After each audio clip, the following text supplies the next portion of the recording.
I gave my unemployed stepbrother a high-paying job and free money. In return, he harassed me for months and tried to get me fired, not knowing that was his last chance to be nice. Growing up, my stepbrother was the golden child, and I liked it that way. When my parents tore up my report card because I got a mix of A's and B's and threw a party for my stepbrother, Tyler, who got all C's, I was happy for him. And even when I got wailed on for being too quiet and ungrateful at the dinner table, while Tyler got double the amount of dessert for bringing his plate to the sink, I was happy for him, because I knew that in the long run, this would only benefit me. I also knew that it would eventually cause a rift between us. Of course, I was right about both those things. I graduated high school with all honors because of how hard my inferiority complex made me study, whilst Tyler flunked out junior year. I moved out the second I hit 18 and used my own money to pay for the apartment, whilst Tyler was literally in legal debt by 17. My parents actually stopped talking to me as soon as I moved out, and I reciprocated, never coming home for holidays. The only thing I did was send $200 in cash to Tyler every 2 months, just so he wouldn't be fully reliant on our parents. Other than that, we didn't talk. All I knew about him was that he had somehow gotten a job as a supervisor at a local McDonald's. Honestly, I liked it that way. I wanted none of my family to know how I was doing. I waited all the way until I graduated college and bought a nice car, condo, and had a steady job to see them again. I thought this would finally be the thing that showed them, but instead, I got a Thanksgiving that will forever be imprinted in my mind. I showed up in an old outfit from Old Navy and a fat check and job opportunity for Tyler. My stepdad was the one who opened the door. I almost gasped when I saw how much older he looked. Meanwhile, my mom's face was pumped with Botox. To my surprise, they actually welcomed me in, but I never let my guard down. And it wasn't until we all, stepbrother, stepdad, and mom, sat down in the living room that their mask of kindness fell apart. We started off with updating each other, and I found out Tyler had gotten fired from McDonald's after just a year and has been unemployed ever since. I saw him saying this as my chance to tell him about the job. Well, I started. I work at a bank and we're currently looking for— "Oh, look at me! I get paid for using a calculator and wearing a suit," he interrupted. I stared at him blankly, while my parents were laughing their butts off. It had been almost 8 years since I last saw him. Surely he wasn't still a man-child, right? I brushed it off as some dumb joke and tried to continue, but every time I did, he'd start making funny faces or call me a desk monkey under his breath. I just sighed and, for the first time, I saw Tyler for what he was, a deadbeat loser. So I gave up on the job offer and instead just handed him the $15,000 check from my pocket. But instead of thanking me, or even just nodding in my direction, he went too far. "Bet your dead daddy's real proud you turned out to be a money parasite, huh?" My face dropped. I was instantly filled with so much anger that my neck and face started burning up. I stood up to walk towards him, with my fists clenched by my side. And in response, he stood up too, except instead of facing me, it was to run away and lock himself in the bathroom. My parents practically glued themselves to the couch, not wanting to be involved. I simply walked over to Tyler and slowly began to unlock the door from the outside, taunting him. "Hey Tyler, did you know I was going to offer you a job that had a starting pay of $60,000 today?" Silence. "But hey, if you'd rather beat your hot dog all day while watching girls who will never want you,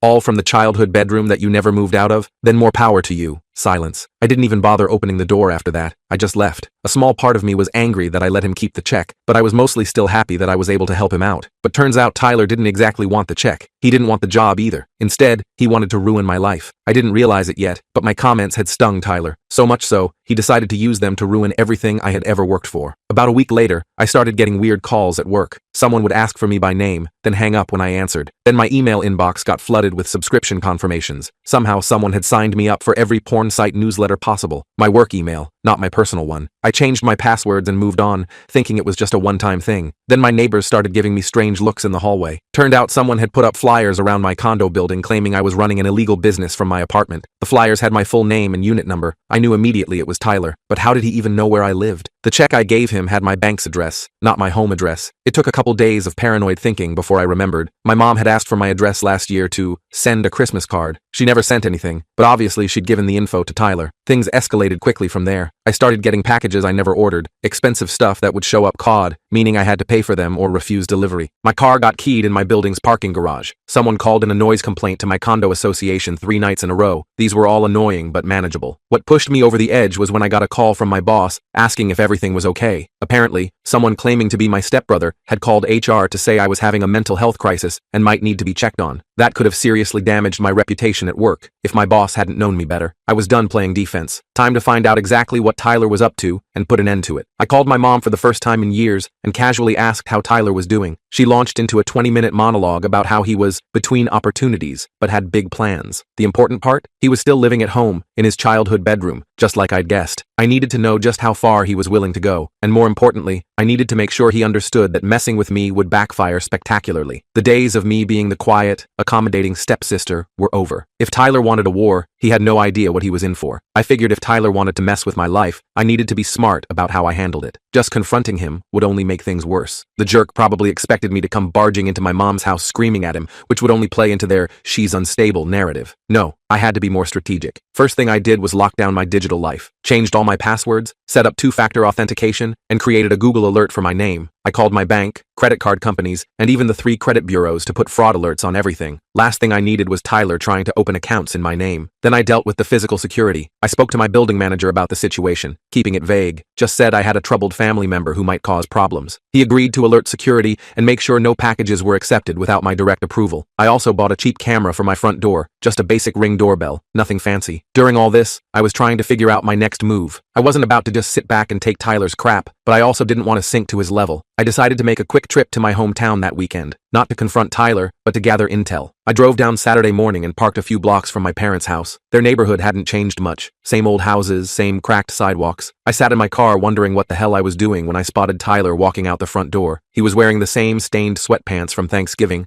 but had added a grimy hoodie, real fashion icon. I slumped down in my seat as he walked past, not even glancing my way. He headed toward the convenience store at the corner. I decided to follow him, not too close, just enough to see what he was up to. He bought cigarettes and a case of cheap beer, then headed back toward the house. But he didn't go inside. Instead, he walked around to the side yard where there was this old shed. My parents never used that shed for anything except storing the lawnmower. But Tyler unlocked it and went inside, staying for about 20 minutes before coming out again and heading back to the house. Interesting. I waited until both my mom's and Tom's cars were gone the next day before I made my move. Sunday morning, they always went to the diner for breakfast, a tradition since I was a kid. I figured Tyler would either be asleep or glued to his video games. The shed was what I wanted to check out. The lock was cheap and easy to pick. Thank you, YouTube tutorials. Inside was, well, not what I expected. Tyler had set up a little office of sorts. There was a desk with an old laptop, a printer, and stacks of paper. On the wall were pictures of me, photos from my social media before I locked everything down, printouts of my work profile, even a map with my condo circled in red. It was like something out of a bad thriller movie. What really caught my attention was a notebook labeled Operation Payback. Real original Tyler. I flipped through it and found a detailed list of all the things he'd already done to mess with me, plus a bunch more he was planning. Some were childish, ordering pizzas to my place at 3 a.m. Others were more concerning. He had written down the names of several of my coworkers and notes about contacting them. I took photos of everything with my phone. This wasn't just annoying sibling rivalry. This was straight up harassment. I carefully put everything back exactly as I found it and slipped out, making sure to lock the shed behind me. On the drive home, I called my friend Barbara, who works in IT security. She's always been my go-to person for tech advice. I explained the situation without getting too deep into the family drama. This guy sounds like a total loser, was her assessment. But even losers can cause damage. You need to protect yourself. Barbara came over that evening and helped me set up better security on all my devices. She also had some ideas about how to track the source of any further digital harassment. We ordered takeout and spent the whole evening getting everything locked down. You know, Barbara said between bites of pad thai, you could just report him to the police for harassment. I shook my head. Not yet. I want to see what he does next. Playing with fire much? Barbara raised an eyebrow. Maybe I was, but something in me wanted to handle this myself. Plus, involving the police meant potentially having to deal with my parents, and I wasn't ready for that headache. The next couple of weeks were quiet, maybe too quiet. I checked my camera footage daily, but there was no sign of Tyler. No weird calls, no packages, nothing. I almost started to think he'd given up. Then I got a call from an unknown number while at work. Against my better judgment, I answered. Hello, is this Alexandra? A woman's voice asked. Yes, who's this? This is Karen from Credit Secure. We've detected some unusual activity on your accounts. It appears someone tried to open 3 credit cards in your name yesterday. My stomach dropped. I spent my lunch break dealing with the attempted identity theft. Thankfully, the fraud alerts I'd set up had prevented any actual damage, but it was clear Tyler was escalating. This wasn't just annoying anymore, it was potentially criminal. That evening, my phone buzzed with a text from a number I didn't recognize. Having credit problems? Maybe you should be more careful who you piss off. I didn't respond, just saved the number as evidence. But now I was genuinely angry. This had gone too far. The next day at work, I couldn't focus. My mind kept drifting to Tyler and his stupid revenge schemes. During my afternoon break, I decided to check my personal email, and there it was. An email from my mom with the subject line, We need to talk about Tyler. I opened it with sweaty fingers. It was brief. Alexandra, I don't know what's going on between you and your stepbrother, but he's been acting strange since your visit. Could you please call me Mom? At least she used stepbrother this time. Some things do change. I didn't call her, but I did formulate a plan. If Tyler wanted to play dirty, I could play dirty too, but smarter. First step, I called the McDonald's where he used to work and asked to speak to the manager. I introduced myself as a potential employer doing a reference check on Tyler. The manager, a guy named Richard, laughed. Reference? For Tyler? Lady, the only reference I'd give that guy is to stay far away. He was the worst employee I've ever had. Showed up late, left early, stole from the register, harassed female co-workers. We didn't fire him. He got arrested in the parking lot for selling weed. We just never put him back on the schedule after that. Interesting. Very different from the manager was jealous story my mom had told. I thanked Richard and hung up, then moved to step 2. I called Tyler's phone from a burner number I'd set up. Yo, he answered. I disguised my voice slightly. Hey, is this Tyler? I heard you might be able to hook me up. I was taking a chance here, but Richard's comment about selling weed made me suspect Tyler might still be dealing. Who's this? He sounded suspicious but interested. Name's Quinn. Jason from the auto shop gave me your number. Said you could help me out with some party supplies. There was a pause. Yeah, I can help you out. What are you looking for? We arranged to meet at the convenience store near my parents' house that weekend. I hung up feeling a mix of triumph and nervousness. I had no intention of actually buying drugs from my loser stepbrother. I just wanted confirmation of what he was up to. The rest of the week passed without incident. I took Friday off work and drove down to my hometown, checking into a cheap motel under a fake name. Paranoid? Maybe, but better safe than sorry. Saturday morning, I parked across from the convenience store and waited. Right on time, Tyler showed up, looking around nervously. I had a baseball cap pulled low and sunglasses on, sitting in my car with the window cracked so I could hear. I watched as he paced around for about 10 minutes before pulling out his phone. A minute later, my burner phone rang. I didn't answer. He tried 2 more times, then texted, "Where you at?" I didn't respond. He waited another 15 minutes, getting visibly agitated, before finally giving up and walking back toward my parents' house. But he didn't go inside. He headed for the shed again. I gave him some time, then grabbed my phone and followed. This time, I didn't go inside the shed. I just stood near the window, phone recording, as Tyler ranted to himself. Stupid no-show, wasting my time, could have been a setup, need to focus on the plan anyway. I heard him shuffling papers around. Then, Alex won't know what hit her. By the time I'm done, she'll wish she never came back. That's when I heard a sound that made my blood run cold. The unmistakable click of a gun being handled. I nearly dropped my phone,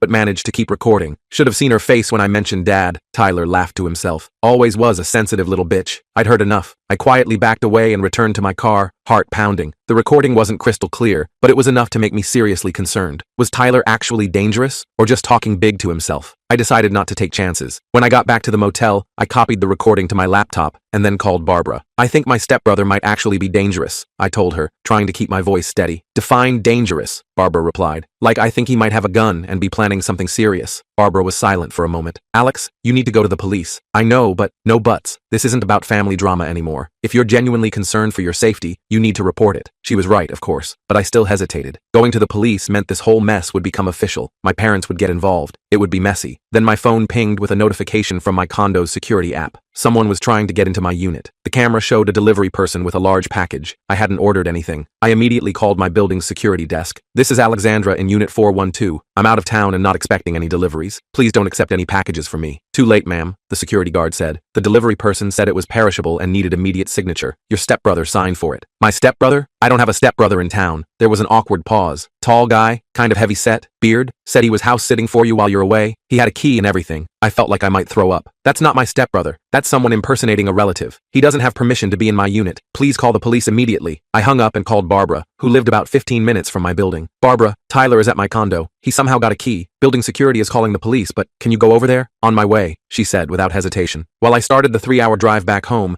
Barbara kept me updated via text. The police had arrived, but Tyler was already gone. The perishable delivery turned out to be a box of rotting fish that he'd left on my kitchen counter. Classic Tyler. Childish and disgusting. The police took a report, but said there wasn't much they could do since nothing was stolen, and the damage was minimal. They advised me to change my locks and file for a restraining order. By the time I got home, Barbara had already called a locksmith who was just finishing up. My apartment reeked of fish, despite Barbara's efforts to clean up. I was exhausted, angry, and scared, but mostly, I was done with being Tyler's punching bag. I need to end this. I told Barbara, as we sat on my balcony to escape the smell. Not just stop him, but make sure he can never pull this kind of crap again. What are you thinking? Barbara looked concerned. Something legal, I assured her, but effective. The next day was Sunday. I knew my parents would be at their usual diner breakfast, and Tyler would likely be sleeping in. Perfect timing for me to make some calls. First, I called a friend who worked at the DMV. I wasn't looking for anything illegal, just confirmation of some suspicions. Sure enough, Tyler's driver's license had been suspended 6 months ago for unpaid tickets and driving without insurance. Yet I'd seen him driving my mom's car just yesterday. Next, I called a college buddy who'd become a paralegal. She helped me understand exactly what constituted harassment and identity theft in our state, and what evidence I'd need for a restraining order. I had plenty. Then I called my boss. I explained the situation briefly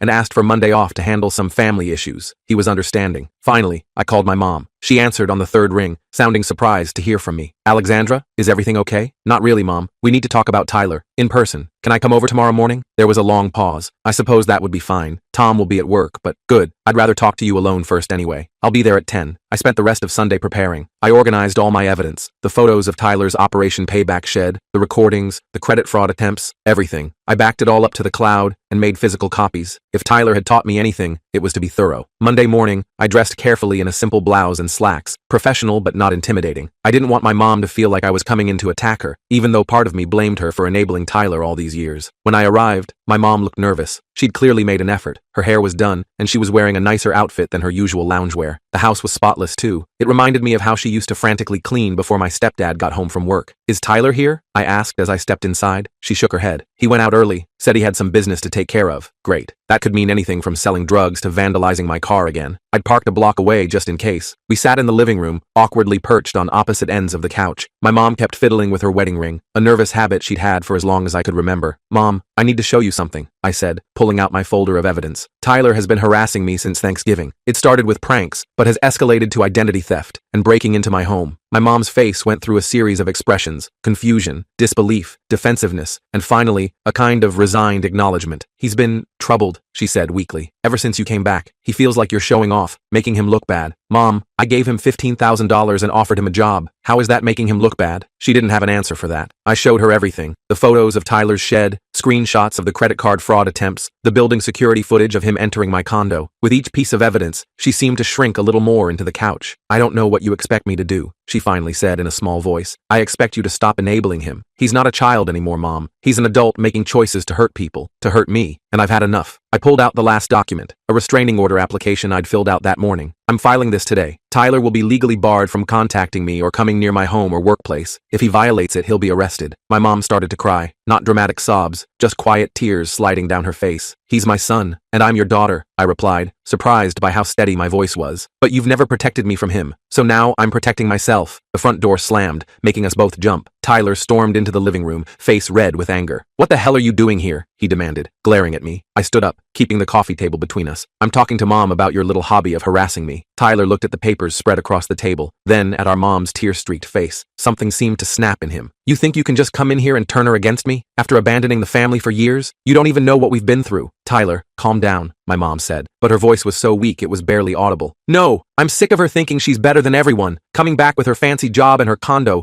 looking down on us. I kept my voice level. I never looked down on you, Tyler. I tried to help you. Help me? He laughed bitterly. You left me here with them. He gestured toward our mom. Do you know what it's been like being the only one they could focus on? The only one they could criticize and control? You escaped, and I got double the pressure. That wasn't what I expected him to say. For a moment, I almost felt sorry for him. Almost. That doesn't justify what you've done, I said firmly. The harassment, the identity theft, breaking into my home. Tyler's face changed, a smirk replacing the anger. Prove it was me. I pointed to the evidence on the table. Already did. The smirk faltered. He looked down at the papers, then back at me. So what? You gonna call the cops on me now? If I have to. He took a step toward me, and I instinctively backed up. That's when I noticed the bulge in his jacket pocket. Was that the gun I'd heard him handling? My mom saw it too. Tyler, what's in your pocket? He ignored her, keeping his eyes on me. You always think you're so smart, don't you? Little Miss Perfect, with her perfect life. My life isn't perfect, Tyler. I just worked for what I have instead of trying to tear down others. Worked for it? He shouted, making both me and my mom flinch. You had every advantage. Dad always liked you better. Teachers always helped you more. Even when you left, you had it easier because no one expected anything from you. I was confused. Tom never liked me better. He barely tolerated me. I had always assumed Tom disliked me. He was cold, critical, and seemed annoyed by my very presence throughout my childhood. It never occurred to me that his attitude toward me might have changed after I left. Not Tom. Tyler spat. My dad, your stepdad. You weren't the one who had to live up to impossible standards. You weren't the one who got compared to his brilliant stepdaughter every single day after you left. Well, that was a plot twist I hadn't seen coming. I glanced at my mom, who was looking anywhere but at us. Is that true? I asked her. She sighed deeply. Tom changed after you left. He was proud of how independent you were. Started wondering why Tyler couldn't be more like that. I almost laughed at the irony. All those years I thought Tyler was the golden child, and apparently he'd been living in my shadow after I left, but that still didn't excuse his behavior. Tyler, I said carefully, noticing his hand drifting toward his pocket again. Whatever happened in the past, it doesn't justify what you're doing now. This needs to stop. Or what? He challenged. Or I'll file this restraining order today, and I'll press charges for identity theft and breaking and entering. That's serious jail time, Tyler. He pulled his hand out of his pocket, but instead of a gun, he was holding my mom's car keys. Good luck proving anything. I'm out of here. Tyler, wait, my mom called, but he was already heading for the door. I remembered what my DMV friend had told me. If you drive with a suspended license, that's another charge to add to the list. He froze, hand on the doorknob. What are you talking about? Your license was suspended 6 months ago. I checked. Tyler turned slowly, his face a mix of rage and disbelief. You checked on my license? What gives you the right? The same right you had to check my credit history, I guess, I replied calmly. Difference is, I didn't try to ruin your financial future. He looked at the keys in his hand, then at me, then at our mom. For a second, I thought he might throw the keys at me. Instead, he slammed them down on the entryway table and stormed out the front door on foot. My mom and I sat in silence for a long moment after he left. He needs help, I finally said. Professional help that you and Tom can't provide. She nodded slowly. I know, we've known for a while, but every time we suggest it, he threatens to leave, and I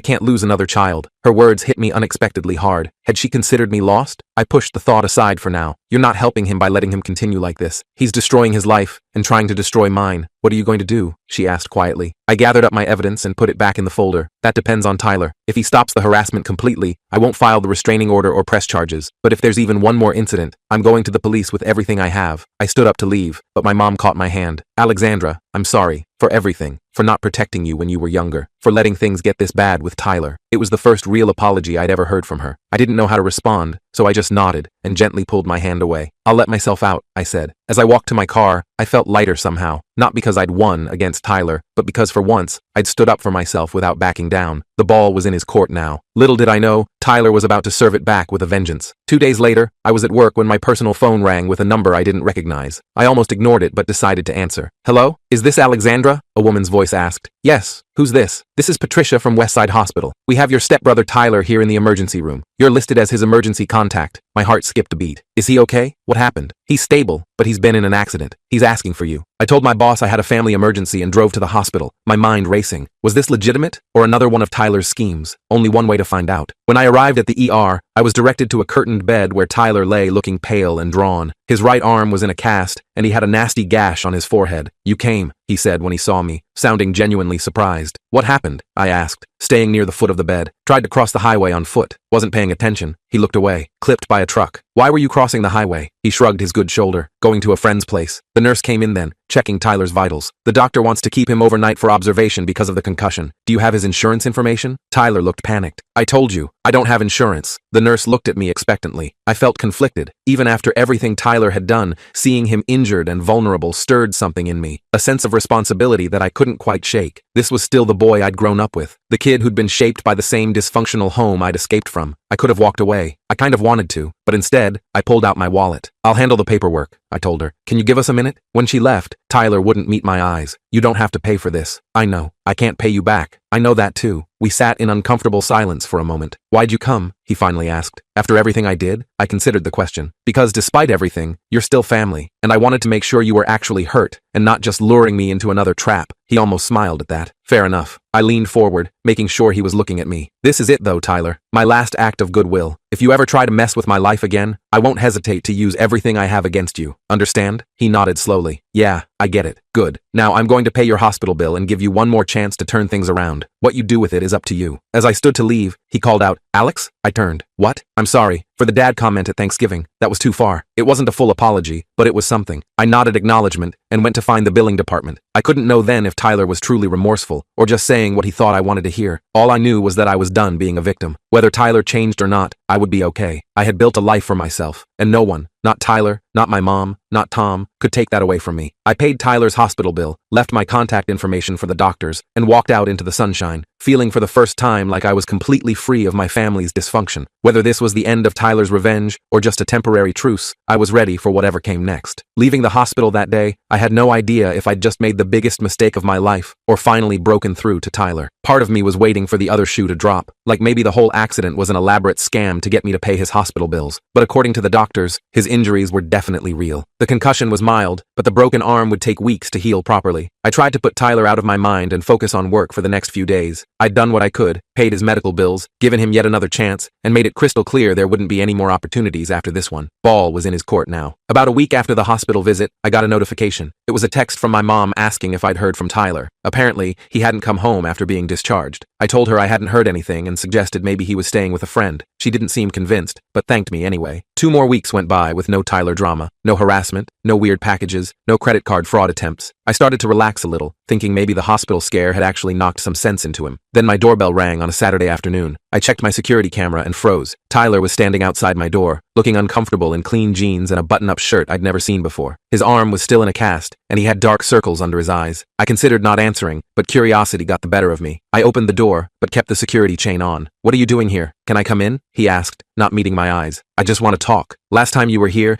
you left rotting fish on my counter." He winced. "Yeah, I know. I'm sorry about that. And everything else." I studied him for a moment. He looked terrible, thinner, tired, and weirdly nervous. Not the cocky jerk who'd been tormenting me for months. 5 minutes, I said, closing the door to undo the chain. "And I'm recording this conversation on my phone," I added as I let him in. Tyler nodded and followed me to the living room but didn't sit down. He just stood there awkwardly, fidgeting with the edge of his cast. "So?" I prompted after an uncomfortable silence. I wanted to tell you I won't be bothering you anymore. I got a job. Well, 2 jobs actually. Morning shift at a warehouse and evening shifts at a gas station. That was unexpected." "Okay, good for you. And I'm paying back Mom for all the money she's loaned me over the years, starting with the car insurance I let lapse." I raised an eyebrow. "What brought this on?" He shrugged. "The accident, I guess." And he hesitated. "I had to sleep in my car for a few nights after the hospital. Had some time to think." "Wait, you've been living in your car? Why?" "Tom changed the locks." Tyler's voice was flat. "Said I couldn't come back until I got my act together and stopped harassing his stepdaughter." I was genuinely shocked. Tom had actually stood up for me? After all these years? "Anyway," Tyler continued, "I just wanted to say I'm sorry. For real this time. The stuff I did was messed up. You didn't deserve it." I didn't know what to say. Part of me was suspicious this was just another manipulation tactic, but he seemed sincere. "Where are you staying now?" I asked. "Got a room in a house with some other guys. It's not great, but it's a place to sleep that isn't a Honda Civic." Despite everything, I felt a twinge of sympathy. "Do you need money?" He shook his head quickly.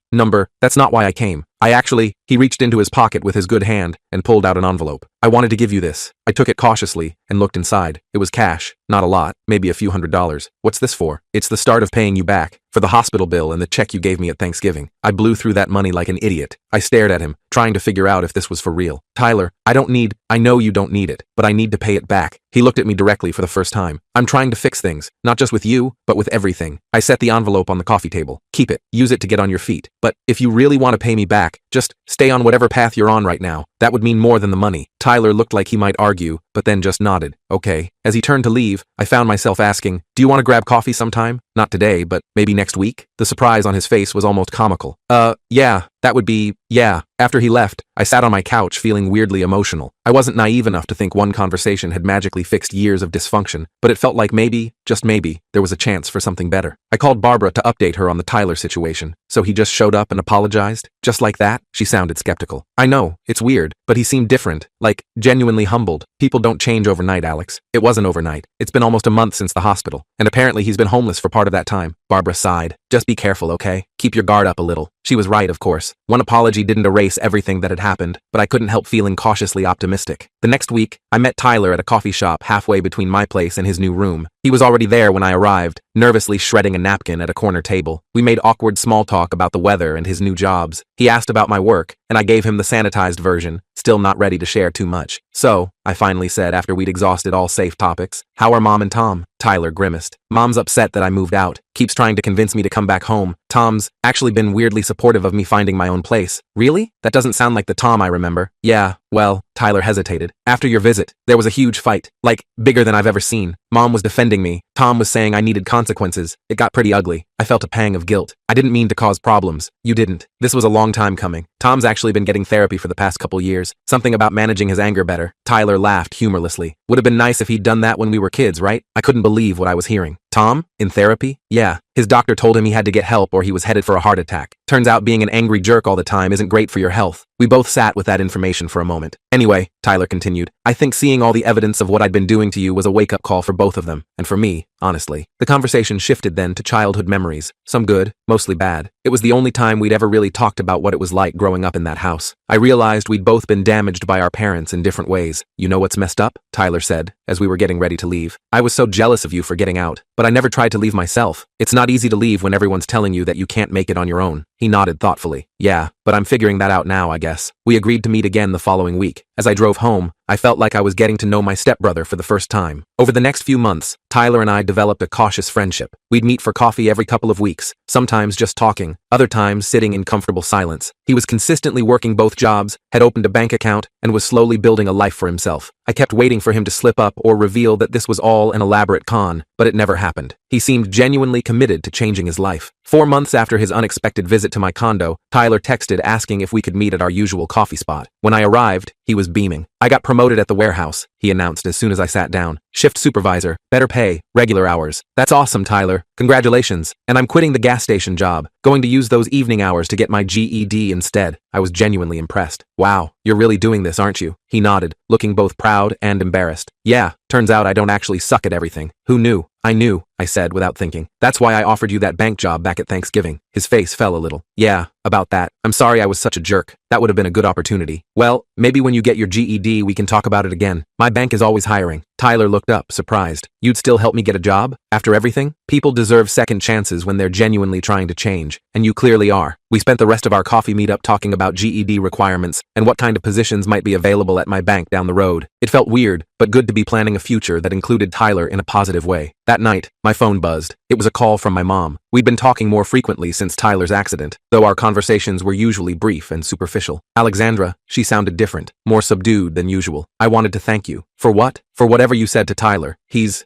doing so well now. Tom and I are really proud of him. I felt a strange mix of emotions. I didn't do anything, Mom. Tyler made these changes himself, but you gave him a chance when you had every reason not to. And I know I didn't always do right by you when you were growing up. I gripped the phone tighter, unprepared for this conversation. Mom, you don't have to. Yes, I do. I've been talking to someone too, a therapist. She laughed nervously. Seems like everyone in this family is in therapy now except you. Who says I'm not? I replied, though I wasn't. Fair enough. Anyway, I just wanted to say I'm sorry for a lot of things, and I'm grateful that you're giving me, another chance too. I didn't know what to say, so I just said, thanks, Mom. After we hung up, I sat on my balcony looking at the stars, thinking about how much had changed in less than a year. From the disaster of Thanksgiving to whatever this new family dynamic was evolving into. 6 months later, Tyler passed his GED with flying colors. I took him out to dinner to celebrate, and he shocked me by bringing my mom and Tom along. Even more shocking was how pleasant the evening turned out to be. Tom was quieter, less domineering than I remembered. My mom seemed more present, actually listening when people spoke instead of just waiting for her turn to talk. At the end of the night, Tyler pulled me aside. I have something for you, he said, handing me an envelope. Inside was a check for $15,000, the exact amount I'd given him at Thanksgiving. Tyler, you don't have to do this. Yes, I do. I've been saving up. The promotion helped, and I've been living super cheap. He grinned. Plus, I got that entry-level position at your bank's downtown branch. Thanks for putting in a good word. You earned that job on your own merits, I told him honestly. Your interview scores were excellent. Still, I wouldn't be here without your help. He gestured to the check. And that's just the beginning. I'm going to pay back every cent you spent on my hospital bills too. I tried to argue, but Tyler was adamant. This isn't just about money. It's about responsibility. It's about being the kind of person who honors his debts. Looking at his determined face, I realized he needed this more than I needed the money. So I accepted the check with a simple, thank you. Later that week, I was having lunch with Barbara when she asked how things were going with my family. Surprisingly good, I told her. It's like I've got this whole new family I never expected to have. And you're sure Tyler's changed for real? Not just putting on an act? I considered the question seriously. I think so. It's been almost a year with no red flags. He's working hard, saving money, even talking about community college classes next year. Barbara nodded. Well, people can change when they hit rock bottom. Sounds like that accident was his wake-up call. That, and getting locked out by Tom, I added. Sometimes the best thing for someone is having to face consequences. So what happens now? Barbara asked. I don't know. We just keep building, I guess. One coffee meetup at a time. That evening, I got a text from Tyler. Downtown branch manager wants me to train for the personal banking team. This is all because of you. I texted back, no, it's because of you. I'm just glad you're doing well. His response came quickly. Family dinner at Mom's this Sunday? I'll protect you from Tom's new health food kick. Apparently kale is his personality now. I laughed out loud, then typed, sure, I'll bring dessert. As I set my phone down, I realized something important. The twisted family dynamic that had defined my childhood was gone. We weren't perfect, not even close, but we were all trying in our own ways, and maybe that was enough. Tyler and I would never have the typical sibling relationship. We had too much history, too many scars for that, but we had something that worked for us, a cautious friendship built on mutual respect and genuine effort. And for the first time in my life, I felt like I had a brother, not just a stepbrother who made my life miserable. Sometimes the family you build isn't the one you were born into, or even the one you grew up with. Sometimes it's the one you forge through hard conversations, second chances, and the choice to see people for who they're trying to become, not just who they've been.